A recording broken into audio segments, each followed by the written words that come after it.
irmãos, estamos aqui na feira Parapupato, muito movimentado.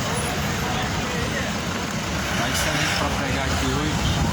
Estamos aí agora numa época muito boa de comércio, né? Muito bom para pregar o evangelho nessa época. Anunciar as palavras do Senhor Deus.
Colheita de salvação a todos, a paz seja com aqueles que recebem a mensagem do Evangelho.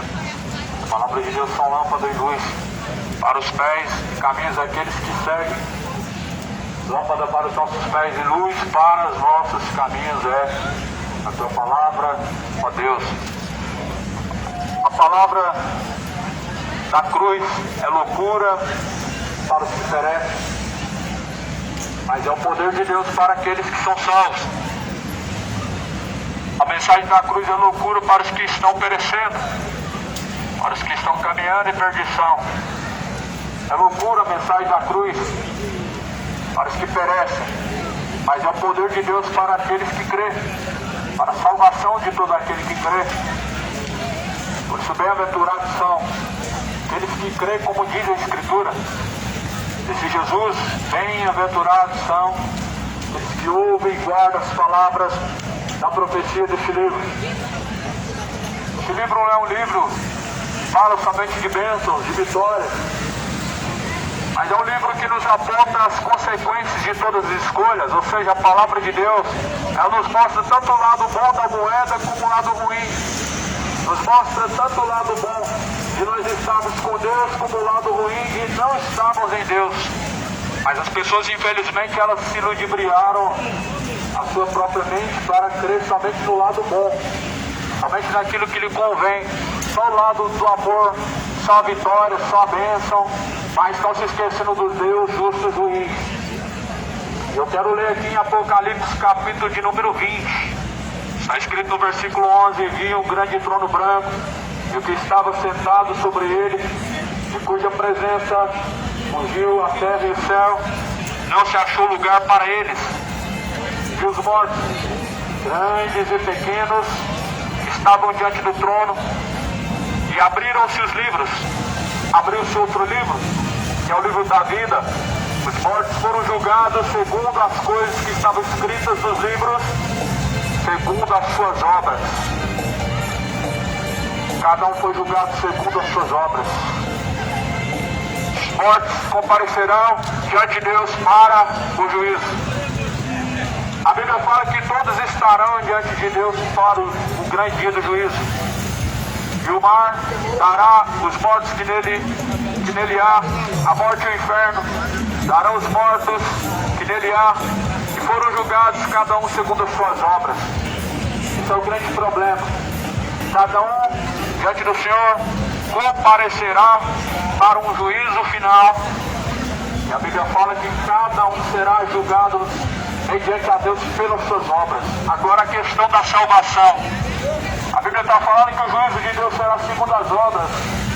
Agora a salvação é pela graça, mediante a fé. Não vem das obras, para que ninguém se glorie. Salvação é pela fé, mediante a graça, ou melhor, pela graça, mediante a fé. Não vem das obras, para que ninguém se glorie diante de Deus. somos salvos pela graça. Agora eis que o juízo final, o dia do acerto de contas, o dia de prestação de contas, todos serão julgados pelas suas obras. Tenha a sua consciência diante do Senhor purificado. Tenha diante do Senhor uma consciência limpa, se purificando de todos os pecados, se purificando da má conduta, se purificando, se arrependendo de toda iniquidade. Esteja preparado para o juízo de Deus, porque quando descer ao pó, você estará diante de Deus para a prestação de contas, para o juízo. Estou falando aqui em Apocalipse 20 do juízo final, mas em Hebreus capítulo 9, versículo 27, diz acerca de um juízo que é após a morte. Em Hebreus fala que o homem após a morte ele segue a juízo, ou seja, nem todos na verdade serão somente julgados no juízo final. É como se agora fechasse os olhos aqui nessa vida para partir para a eternidade e estivesse diante de Deus já, de imediato para prestar contas. É isso que a Bíblia diz. Hebreus 9, 27 diz: ao homem, pois está ordenado morrer uma única vez, vindo após a morte o juízo. Por que a morte?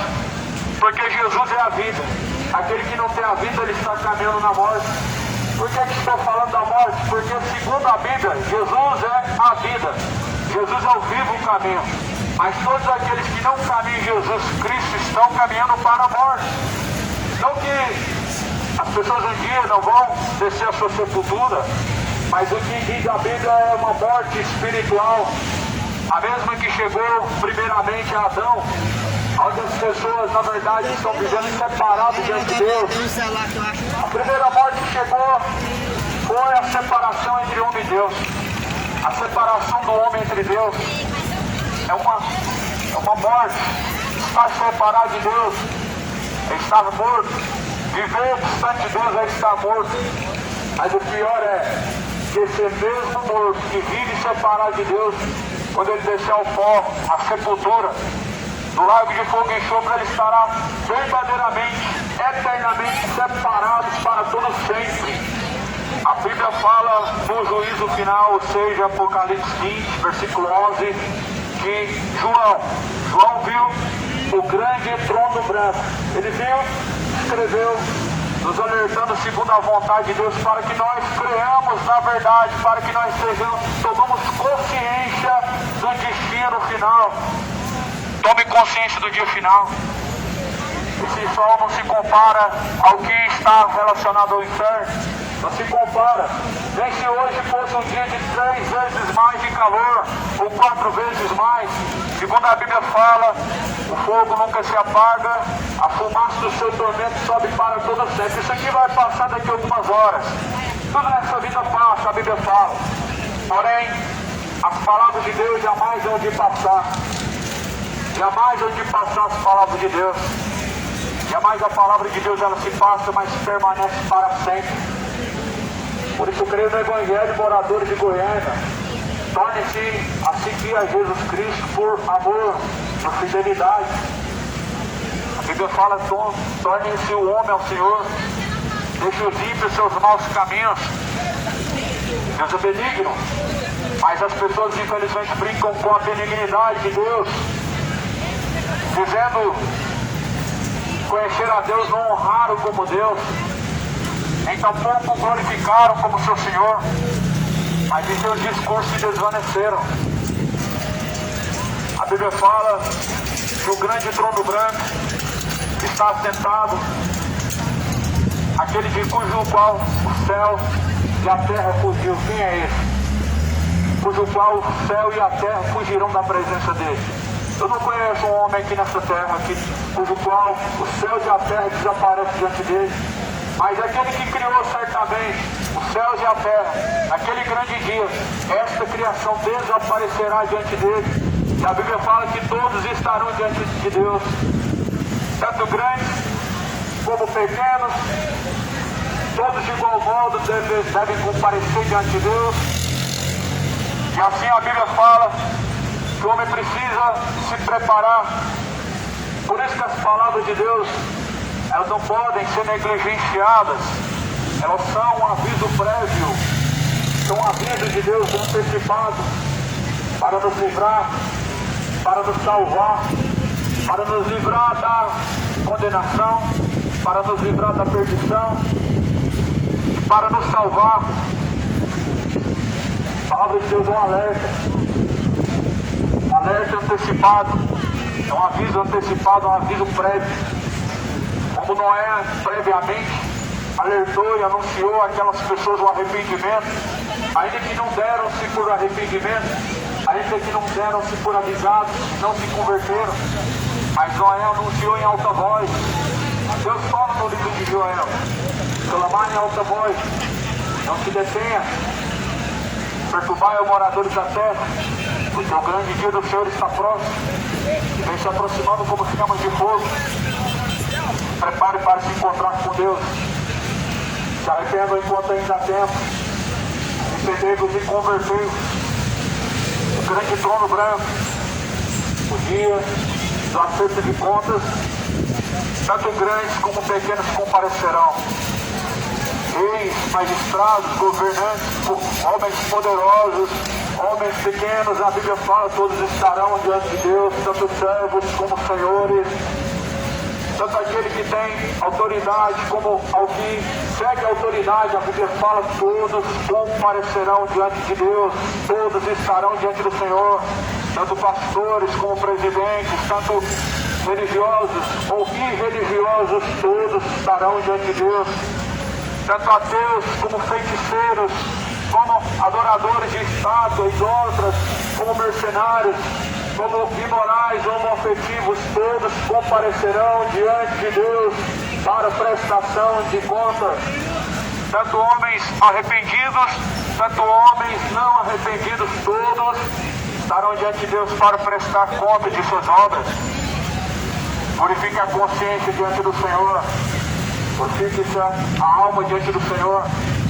Bem-aventurados são aqueles que lavam a vestidura no sangue do Cordeiro, para que tenham direito à árvore da vida. O sangue do Cordeiro é a alma. Mais do que felizes são aqueles que purificam as vossas almas diante de Deus. Somente Jesus pode purificar a alma, mas é por meio do arrependimento que Jesus ele purifica a alma. Não queira ser apresentado diante de Deus com a alma manchada de iniquidade. Não queira se apresentar diante de Deus com a alma manchada de malícia, de imoralidade. Não queira estar diante de Deus como réu do juízo para a condenação, com caminhos tortuosos. Apresente-se diante do Senhor com a alma remida, purificada pelo precioso sangue de Jesus Cristo. Está escrito em Apocalipse 22, ou melhor, 22, versículo de número 14. Bem-aventurados, ou seja, mais do que felizes, aqueles que lavam suas vestiduras no sangue do Cordeiro, para que tenham direito à árvore da vida, possam entrar pelas portas da cidade. O sangue do Cordeiro é o sangue de Jesus, que purifica a alma do homem pecador, do homem moral, do homem homicida, do homem idólatra, do homem a qual na verdade está com a sua alma manchada diante de Deus. A vestidura que a Bíblia fala que nós devemos purificar é a alma, conforme diz o livro de Atos, conforme diz as cartas que Paulo escreve. Purificai as vossas mãos, ó pecadores, e os vossos corações, ó homens de duplo ânimo. Lamentai diante do Senhor, pranteai diante do Senhor, converta os vossos sorrisos em choro. Como assim? A Bíblia fala que bem-aventurado é uma casa onde há luto, porque aqueles que choram serão consolados por Deus. Aqueles que, na verdade, convertem as suas festas, os seus dias de festas regados à iniquidade, regados a bebidas, em choros de arrependimento, em choros de humilhação diante de Deus. Deus, Ele ouve o coração contrito. Deus, Ele ouve a oração de um coração quebrantado. Que não haja festas de iniquidade, mas que haja no coração arrependimento. que não hajam festas imorais, festas onde as pessoas se perdem embriagadas, se perdem imoralizando a sua alma, moralizando seus caminhos, mas que haja conversão diante do Senhor, que haja arrependimento. Lavai as vossas mãos, purificai a voz de duplo ânimo, como se o dia do Senhor já estivesse próximo. Realmente está próximo o dia do Senhor, e vem se aproximando muito o dia do Senhor. Perturbai, ó moradores da terra. Como assim? Perturbem-se, ó moradores da terra, porque o dia do Senhor, ele está próximo. O dia do Senhor vem se aproximando. É melhor você se perturbar aqui agora com o som desse megafone do que certamente se perturbar com os gritos de ai no inferno. É melhor você se perturbar aqui com a mensagem sendo anunciada em alta voz, como se fosse uma trombeta, do que se perturbar para todo sempre no inferno com gritos de horrores, com gritos de dores, pois a Bíblia fala que nós devemos nos despertar. Se ninguém clamar, se ninguém gritar a palavra de Deus, certamente ninguém se despertará. Como virão se não tem quem pregue? Como pregarão se não forem enviados por Deus? Pois está escrito, a seara é grande, ou seja, é grande o número de pessoas, mas poucos são os que estão como trabalhadores do reino de Deus. Poucos são os que na verdade amam a Deus verdadeiramente. E quem ama a Deus verdadeiramente, ele tem a semente, a palavra do seu coração. E quem quer a palavra de Deus no seu coração, ele segue a palavra de Deus. O problema hoje é que a hipocrisia, ela na verdade contaminou o coração de muitas pessoas, pelo menos 70%, essa porcentagem dos que se, na verdade, contaminaram com a hipocrisia, e que dizem crer em Deus, mas não seguem, que dizem amar Jesus, mas na verdade não renunciam às suas práticas pecaminosas para seguir Jesus. Que dizem que Deus está no seu coração, mas não abandonam o adultério, a mentira, a embriaguez, a idolatria, ou seja, não abandonam o pecado. A hipocrisia hoje, infelizmente, é pelo menos regida por 70%, digamos, da própria irmandade, dos próprios que dizem ser escolhidos de Deus.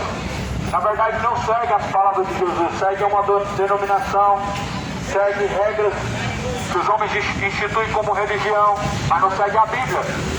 O que adianta ter uma religião e não seguir a Bíblia? O que adianta dizer que crê em Deus e não seguir a Bíblia?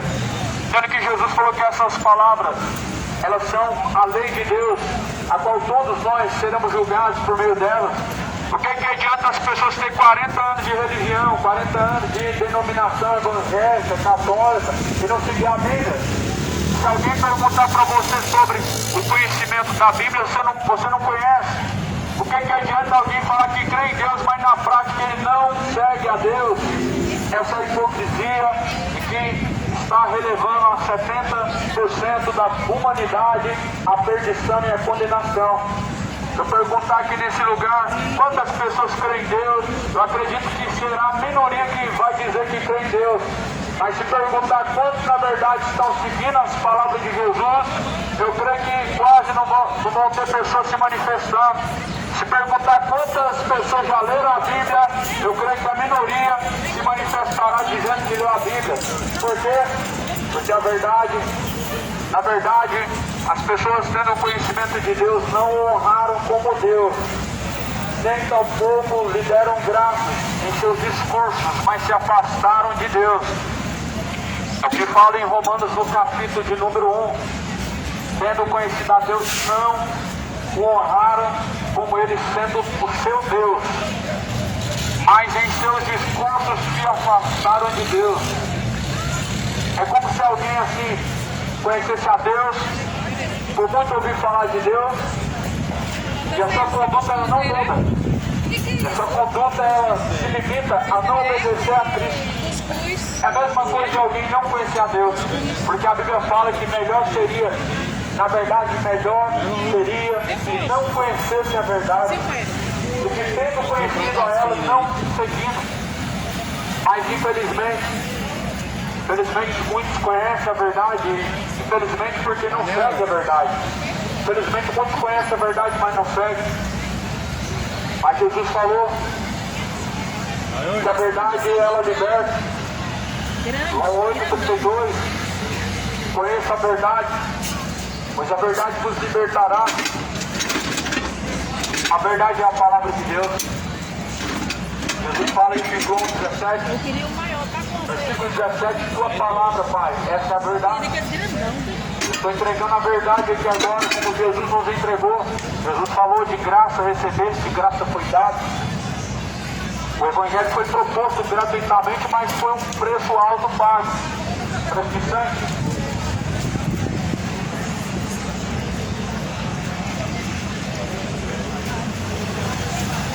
Glória a Deus, é assim. A Bíblia fala que de graça recebeste, de graça foi dado. Então, o Evangelho de Jesus Cristo, ele foi pago um preço de sangue, não foi dinheiro, não foi ouro, não foi prata. Os discípulos, eles não precisaram recolher da igreja milhões ou milhares para poder pregar a palavra como hoje fazem. Como verdadeiros Judas, que vendem a Jesus Cristo, que ficam milionários em nome de Jesus Cristo, que enriquecem às custas do nome de Deus. Mas certamente pregaram de cidade em cidade, e a ordem de Jesus foi: na casa que vocês entrarem, se eles te der alguma coisa para comer, comam. Se não te der, não comam. E se te receberem, fiquem ali e anunciem a palavra de Deus. Mas se não te receberem, sacuda a poeira dos pés e vão embora. Aquele ato de sacudir o pó dos sapatos é em testemunho contra eles, Jesus falou.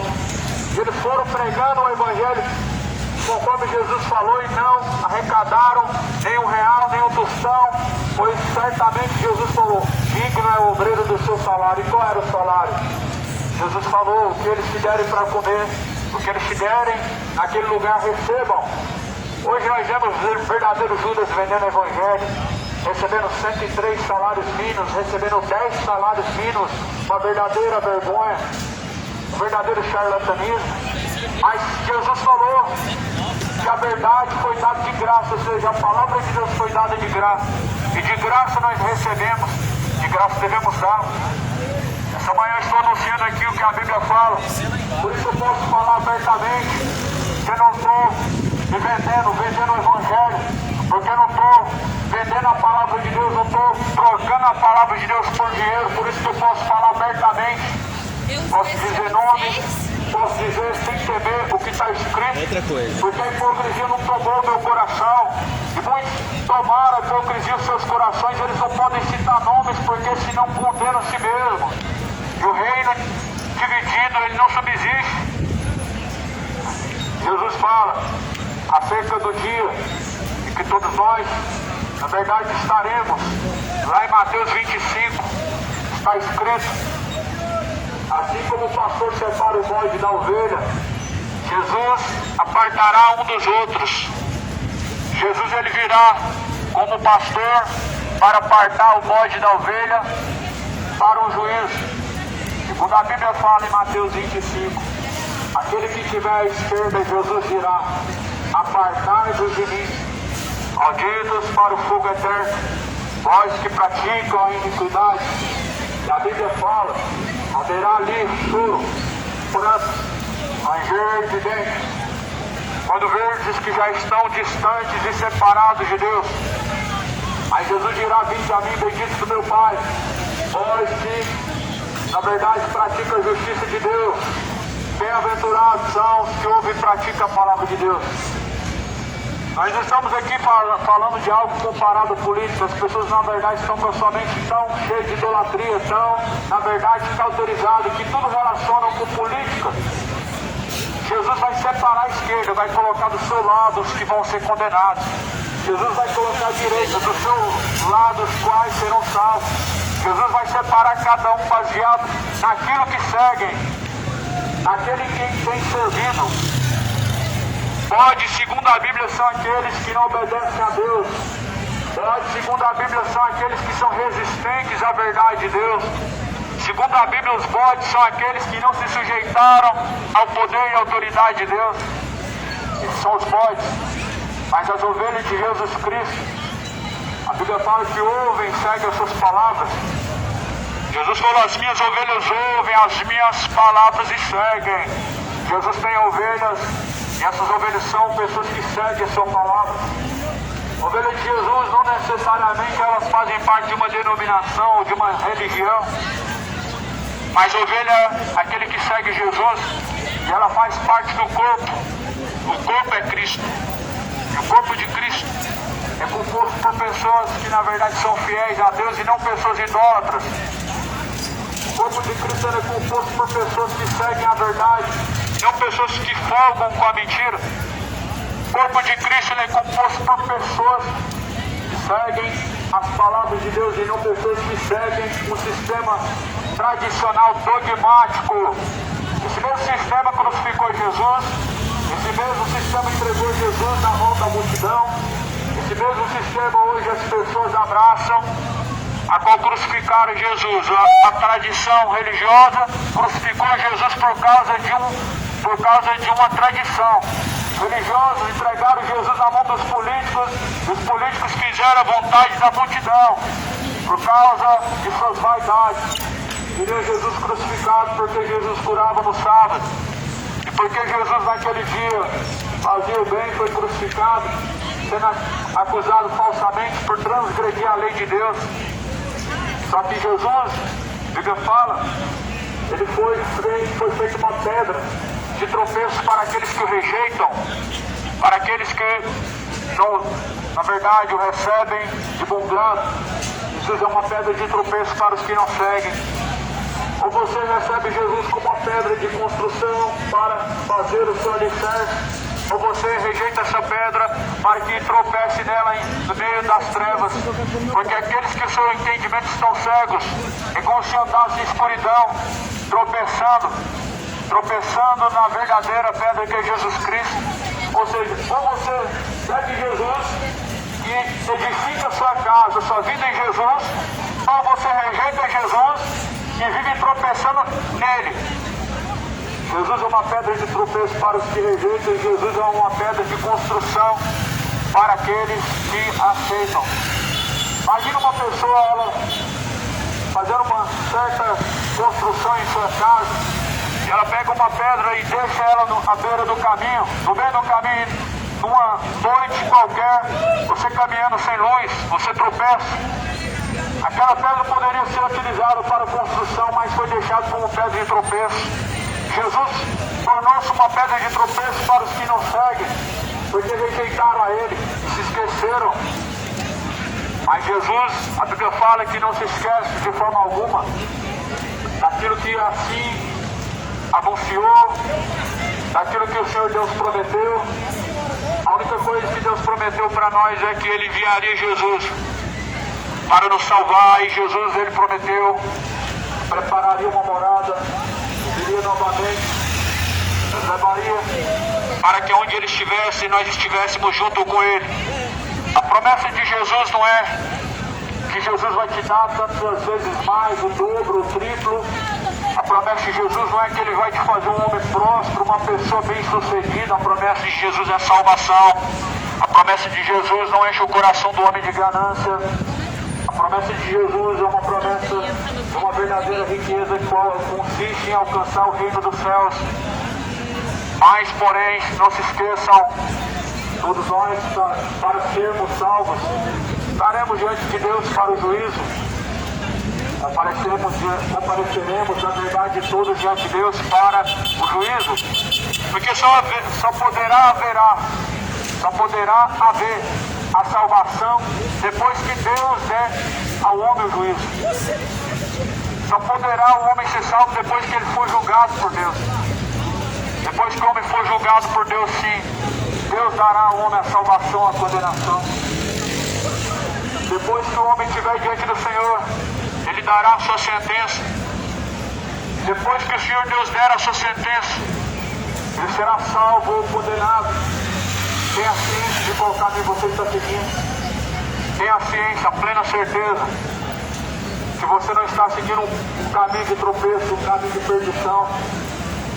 Tenha plena ciência diante de Deus, a verdadeira consciência pura de que está seguindo o reto caminho, o caminho estreito. Porque estreito e apertado é o caminho que conduz à vida, porém largo e espaçoso é o caminho que conduz à perdição.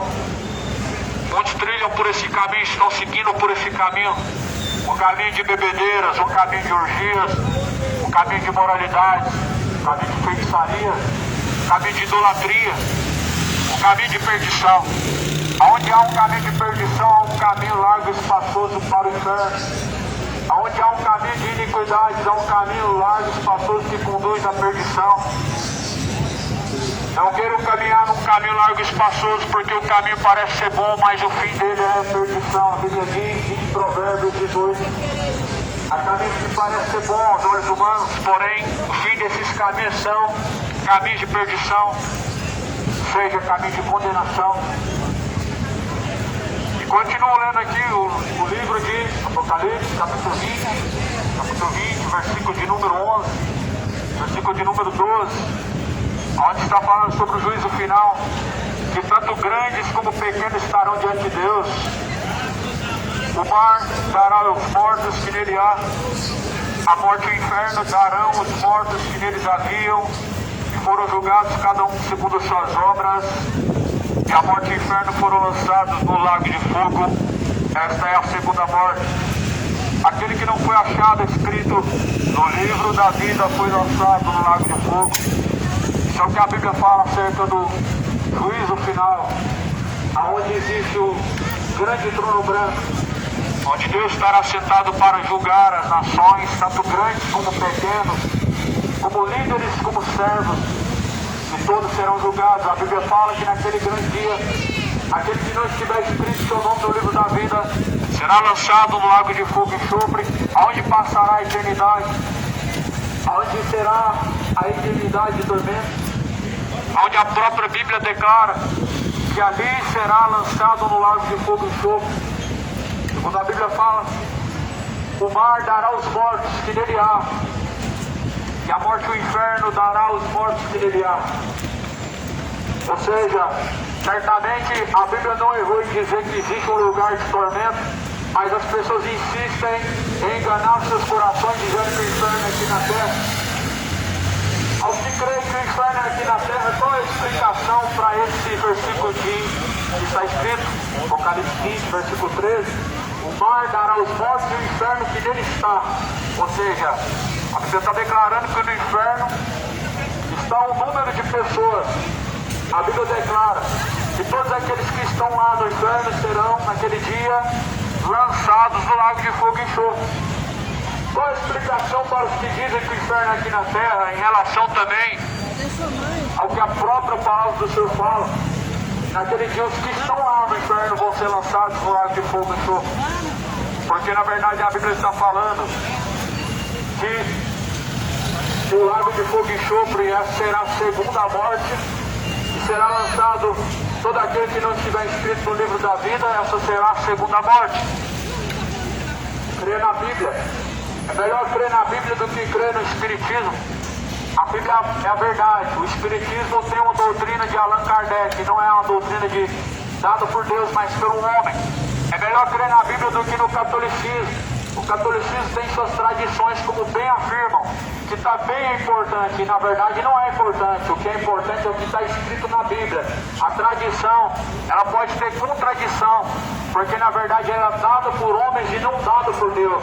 O que é dado por Deus não pode contradizer o que está escrito. E a própria Escritura diz: não façam para ti mais escultura, não se prostrem diante dela. Ou melhor, não farás para ti mais escultura, nem do que há no céu, ou seja, nem de Deus, nem de Jesus, nem de anjo, nem de Aparecida, nem de Maria, ou seja, nem do que há na terra, nem de homem algum, nem do que há embaixo nas águas, ou seja, nem de Iemanjá, porque eu sou o Senhor teu Deus. A Bíblia fala que não devemos nos prostrar diante de uma imagem escultura. Por isso, onde há uma contradição, existe uma falsa religião, e é um caminho de tropeço, um caminho para o inferno. A Bíblia fala que nós devemos permanecer em Deus como nós recebemos a Jesus Cristo, ou seja, por meio da palavra que foi pregada pelos antigos, não por meio de uma tradição. Nós não recebemos Jesus por meio de uma tradição. Nós recebemos Jesus por meio da palavra que foi pregada, por meio da palavra antiga, por meio da própria palavra do Senhor. Nós não recebemos Jesus por costume humano, costume religioso, mas segundo pela própria palavra, pela própria pregação do Evangelho, das palavras de Deus. E assim nós devemos permanecer em Jesus Cristo. Por isso que Jesus é um tropeço, uma pedra de tropeço para os que não seguem, para os que rejeitam. Imagina você rejeitar Jesus. Ele está em todos os lugares. Ele está em todos os lugares. Você é profundo, irmãos. E aí você não percebe, vai tropeçar à beira do caminho, vão cair. Porque na verdade estão rejeitando a Jesus Cristo. Não queiram rejeitar Jesus Cristo, pois certamente serão rejeitados também para serem lançados no inferno. Todos aqueles que são rejeitados aqui na terra, ou melhor, rejeita Jesus Cristo, certamente serão rejeitados no inferno. Por isso a Bíblia fala: todos aqueles que rejeitam a Deus, o melhor, livro do Salmo, capítulo 7, será lançado, todos os ímpios, todas as nações que rejeitam e se esquecem de Deus serão lançados no inferno. Isso é bem claro. Os que se esquecem de Deus serão lançados no inferno. Os ímpios que rejeitam a Deus serão lançados no inferno. Muitas pessoas estão rejeitando a Deus sem sequer ter algum temor no coração, ou sequer ainda conhecendo, estão rejeitando a Deus. Rejeitam a verdade, isso é rejeitar a Deus. Rejeitar as palavras de Jesus Cristo é uma rejeição a Deus. Rejeitar a mensagem do Evangelho é rejeitar a Deus. Porque segundo a Escritura, ela fala em Timóteo 3, versículo 16, toda a Escritura foi divinamente inspirada por Deus, proveitosa é para ensinar, para corrigir, para que todos os homens sejam aperfeiçoados diante de Deus. Toda a Escritura foi divinamente inspirada por Deus. E João 8 fala, versículo 47, quem é de Deus ouve a palavra de Deus, porém vós não ouvis porque não sois de Deus. Todo que é de Deus, ele ouve a palavra de Deus, ele segue a palavra de Deus. Todo aquele que não é de Deus, ele não ouve as palavras de Deus. Alguns tapam os ouvidos, outros fingem que não está acontecendo nada, outros até ouvem, mas na verdade levam em descrédito. Mas na verdade a Bíblia fala que quem é de Deus ouve a palavra de Deus e segue. Ouvir a palavra de Deus é seguir a palavra de Deus. Ouvir a palavra de Deus sem praticar não tem eficácia alguma. Ouvir as palavras de Deus sem colocar em prática não tem eficácia. Mas quem é de Deus ouve e pratica as palavras do Senhor. Não se esqueça que o juízo final, ele chegará um dia, e antes que chegue o dia do juízo final, segundo a Bíblia, após a morte, todos estarão diante do justo juiz. Segundo a própria Escritura diz, todos nós seguiremos ao juízo. As pessoas, na verdade, elas se esquecem que um dia Deus te dará a sua recompensa. Deus te dará a eternidade. Céu e inferno. É uma questão a se conscientizar. Céu e inferno, a Bíblia fala, esse é o destino. O destino daqueles que seguem a Deus, os que seguem a sua palavra, é claro. Descanso eterno. Quando fala em Tessalonicenses, Deus ele dá a paga a cada um. Ao que segue a verdade, o descanso. Ao que segue um caminho de perdição, tormento. Em Tessalonicenses fala, na segunda carta, no primeiro capítulo, como castigo padecerão, como labareda de fogo, padecerão eterno castigo ante a face do Senhor Deus, todos aqueles que não obedecem ao Evangelho de nosso Senhor Jesus Cristo, e todos aqueles que não conhecem a Deus. Está lá, só basta você ler. Tessalonicenses, segunda carta, capítulo 1. Os que não obedecem ao Evangelho de nosso Senhor Jesus Cristo, a Bíblia fala, tormento, labareda de fogo, para os que não obedecem ao Evangelho de nosso Senhor Jesus Cristo. Você vê que a religião não tem importância nenhuma, né? na salvação, no plano de salvação. Você vê que a religião não é citada em momento algum, né? Dentro da Bíblia, mas a Bíblia só cita Jesus e as suas palavras. A Bíblia só cita o que Jesus falou e nada mais. Se Jesus falou de uma religião, cadê ela? A qual não enxergamos. Vendo a Bíblia no decorrer desses anos, por dezenas de vezes eu não consegui enxergar o nome catolicismo dentro da Bíblia, evangélico, espiritismo, e não tem base alguma para que façam essas divisões. Isso é facção religiosa. Uns dizem que são de Paulo, outros dizem que são de Cefas, ou seja, uns de Allan Kardec, outros de Papa Francisco, outros de Chico Xavier, outros do Malafaia, outros do Macedo. Mas a pergunta é, Jesus está dividido? Ele não está, mas é como se estivesse dividido para muitas pessoas. Para muitas pessoas é como se Jesus estivesse dividido. É como se Jesus tivesse criado partidos. Mas Jesus não está dividido. Jesus não tem partidos, nem de direita, nem de lado nenhum. A Bíblia fala que o reino de Deus não é deste século, não é deste mundo. O reino de Deus, ele é de cima, não é de baixo.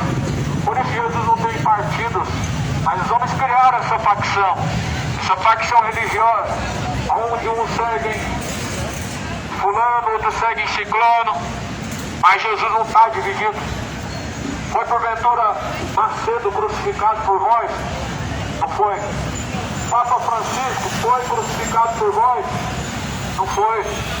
Allan Kardec, quando morreu, ressuscitou por vocês para salvação? Também não. Foi porventura R.R. Soares crucificado por vós? Também não.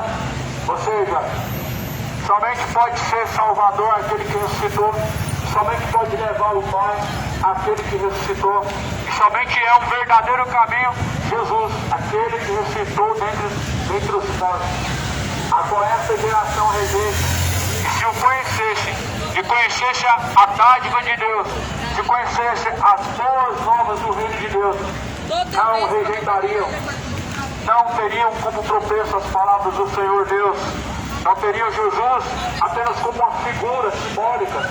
Se conhecesse a verdade, não teria Jesus Cristo apenas como uma figura simbólica, mas certamente levariam Jesus a sério, seguiriam as suas palavras, se tornariam a Deus, leriam, ou melhor, examinariam a Escritura, a Bíblia. Mas infelizmente para essa geração Jesus não passa de um personagem, uma figura simbólica. Uma figura simbólica e que muitas vezes é para colocar medo, uma figura simbólica apenas de admiração. Alguns olham para Jesus e falam, olha, Jesus é bom, Deus é amor. Outros olham para Jesus e falam, nossa, Jesus ele lança no inferno. Mas na verdade Jesus não é uma figura simbólica. Jesus ele é o Salvador. Jesus ele ressuscitou. Jesus ele está vivo. Jesus ele habita dentro dos verdadeiros. E a Bíblia fala que este é o templo de Deus, o corpo é a morada de Deus. Mas se esse corpo não é morada de Deus, logo se torna morada de demônios. Ou seja, se Jesus não habita dentro de vós, certamente se torna morada de demônios. E é o que a Bíblia fala. A casa nunca está vazia. E tendo o Espírito vagado por terras áridas, ele encontra uma casa adornada, varrida e preparada, e ele diz, habitarei dentro deste lugar. Este lugar é o próprio corpo. Para você ver que nem demônios habitam em templos feitos por mãos humanas, o que dirá Deus. Para você ver que demônios também, eles habitam corpos, o que dirá Deus, vai morar em quatro paredes. Por que as pessoas estão construindo casa para Deus? A Bíblia fala em Atos 17, Deus não habita em templos feitos por mãos humanas, não aceita ser servido pelas mãos dos homens. Que casa podem me construir, sendo que os céus é a minha habitação, sendo que eu criei todas as coisas? Não se chama casa de Deus aquilo que se constrói com tijolos, não se chama casa de Deus um lugar. O homem não pode edificar ou construir casa para Deus. A casa para Deus é o corpo. Nós sabemos que o corpo é o templo de Deus. Que esse corpo não é proveniente de vós mesmos, mas que esse corpo é o templo de Deus. E aquele que destruir o templo de Deus, que é o corpo, também será destruído por Deus.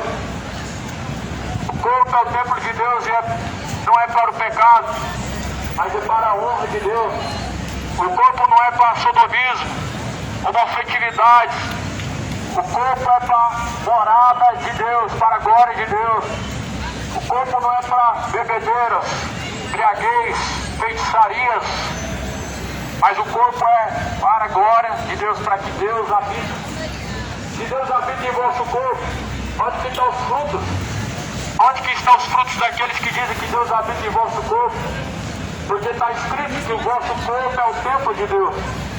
O templo de Deus não é construído pelas mãos humanas. Como relata em Atos capítulo 17, o próprio Deus falou que casa me construireis, sendo que eu construí todas as coisas.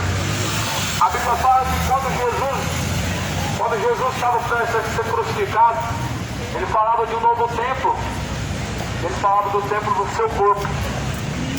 O templo que Jesus falou não é uma mesquita muçulmana. O templo que Jesus falou não é um templo evangélico de Salomão. O templo que Jesus falou não é um templo de Jerusalém. O templo que Jesus falou é o templo do seu corpo. O templo que Jesus falou não é um templo mormon, não é o salão das testemunhas de Jeová, mas o templo que Jesus falou é o templo do seu corpo. E ele disse que em 3 dias construiria um novo templo. Destrói esse templo, 3 dias construiria um novo. E se cumpriu. O templo de Jerusalém foi abaixo, alguns anos depois de que Jesus ressuscitou. E a Bíblia diz que quando Jesus ressuscitou, se lembraram daquela palavra que Jesus falou, que o seu corpo seria o templo de Deus.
A palavra quando Jesus ressuscitou, ele falava acerca do templo. O templo é o corpo. Jesus ressuscitou para habitar dentro do teu corpo e não dentro de 4 paredes. Jesus ressuscitou para habitar dentro do seu corpo e não em 4 paredes. Porque Deus habita em templos feitos por mãos humanas. Como está escrito em Coríntios, nós sabeis que o vosso corpo é templo e morada do Espírito Santo de Deus, e que não é proveniente de vós mesmos. Isso está escrito em 1 Coríntios 6:19. Aquele que destruiu o corpo, que é o templo de Deus, também será destruído por Deus. Não destrua o templo de Deus, não destrua o seu corpo com o pecado, não destrua o seu corpo com bebedeiras, com drogas, com imoralidades, adultérios, feitiçarias, mentiras, orgias, malícias. Não destrua o templo de Deus com o pecado, não destrua aquilo que não pertence a você, porque o corpo pertence a Deus. O templo é a morada do Senhor Deus, para que Deus seja assim glorificado. O culto a Deus é prestado no corpo. Como as pessoas prestarão culto para Deus com o corpo, na verdade, entregue à perdição? Como as pessoas poderão apresentar para Deus porventura uma oração e que Deus receba, estando manchados de malícia, estando manchados de mentira, estando manchados de injustiça, de fofocas, idolatrias, bebedeiras? Como te apresentarão para Deus um culto? A oração faz parte do culto, o louvor faz parte do culto, conforme está escrito na própria Bíblia.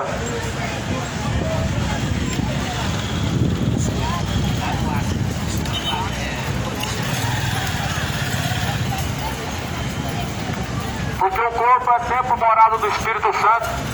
E a Bíblia fala que aquele que destruiu o templo de Deus também será destruído. Será destruído como? Lago de fogo e enxofre. A destruição, segundo a Bíblia, é lago de fogo e enxofre. Mas porém uma destruição que, segundo a Bíblia, ela nunca chega ao fim. Segundo a Bíblia fala, o lago de fogo e enxofre é eterno. As pessoas acham uma loucura crer na eternidade relacionada a um tormento.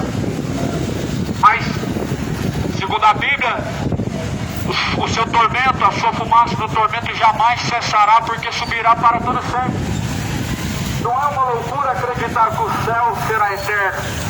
As pessoas acreditam e abraçam essa ideia que o céu será eterno. Mas por quê? Acho uma loucura acreditar que o inferno também será eterno, ou melhor, o lago de fogo e enxofre. Por quê? É porque na verdade as pessoas querem pecar tendo a consciência de que se elas forem condenadas será por um breve tempo e depois acabou. Ou seja, as pessoas não querem se responsabilizar em se arrepender dos seus pecados, em ter uma mudança de vida, em ter uma conversão verdadeira para serem salvos. Elas querem pecar, querem continuar se embebedando, querem continuar se entregando a adultérios, a imoralidades, e depois dizer que Deus ele vai salvar. Mas não é bem assim. O reino de Deus é tomado à força. E aqueles que perseveram até o fim, esses serão salvos. O reino de Deus é tomado por esforço.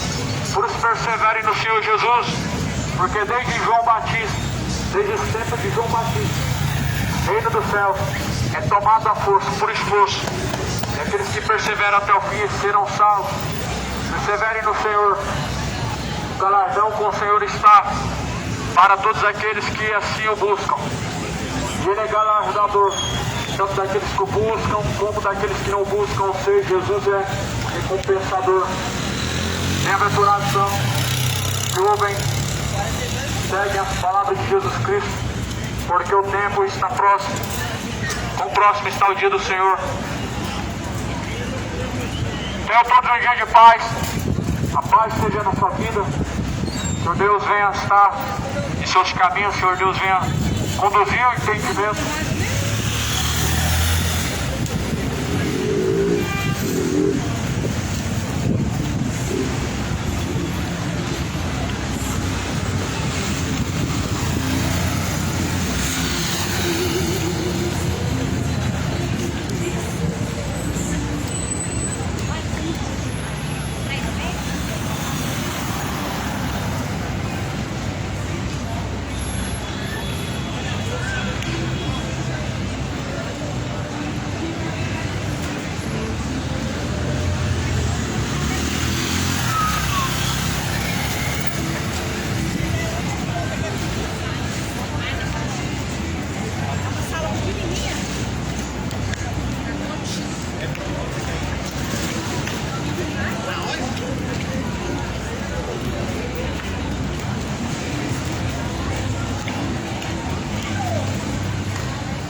Pra mim é Jesus, precioso pra mim é Jesus.